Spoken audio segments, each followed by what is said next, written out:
1400 বছর আগে মুসলমানরাই ছিল একমাত্র জাতি যারা কখনো যুদ্ধে পরাজিত হইতো না। আর এখন আমরা মুসলমানরাই হলাম একমাত্র জাতি যারা কোনো যুদ্ধে বিজয়ী হয় না। আমরা অনেকেই ভেবে পাই না এর কারণ কি। আমাদের তো নামাজের অভাব নাই, রোজার অভাব নাই, হজ জাকাতের অভাব নাই, মুফতি মাওলানার অভাব নাই, মসজিদ মাদ্রাসারও অভাব নাই, তাহলে কেন এমন হইতেছে? এর জবাব পাওয়া যায় একটা হাদিসে। রাসূল সাল্লাল্লাহু আলাইহি সাল্লাম একদিন বললেন, শীঘ্রই এমন সময় আসবে যে অন্যান্য জাতিগুলো এই উম্মার বিরুদ্ধে একে অপরকে ডাকবে, যেমন করে খানা পরিবেশন করার পর একে অন্যকে খেতে ডাকে।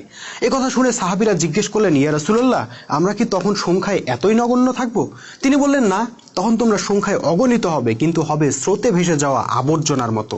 আল্লাহ তোমাদের শত্রুর মন থেকে তোমাদের সম্পর্কে ভয় ভীতি উঠিয়ে নেবেন এবং তোমাদের হৃদয়ের মধ্যে দুর্বলতা নিক্ষেপ করবেন।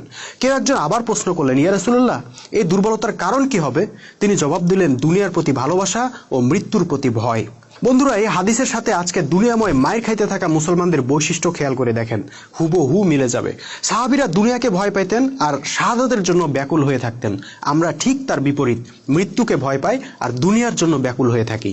তাই ফলাফলও বিপরীত। সাহাবীরা অল্প সংখ্যক হয়ে অধিক সংখ্যক শত্রুকে পরাজিত করতেন, আর আমরা মাত্র 1 কোটি ইহুদি জাতির মার খাচ্ছি 180 কোটি মুসলমান।